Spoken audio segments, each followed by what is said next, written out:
Welcome. In this video, I'll show you how to fix Facebook Marketplace isn't available to you.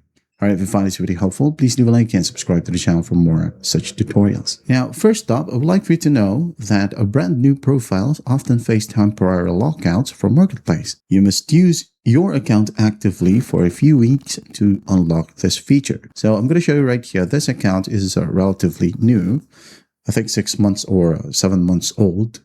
All right, as you can see, Marketplace automatically unlocks. Also, make sure that when you go ahead over to settings right here, you gotta find Meta Account Center, tap on Profiles and Personal Details. Right here, make sure that the birth date is set to 18 years old or older. All right, and then the last thing that you would need to check or verify is your country. So let's go ahead and check or open up a web browser right here.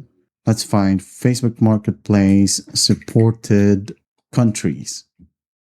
All right. So as you can see here, you can go ahead and open up this link from facebook.com and check if your country is listed in here. All right.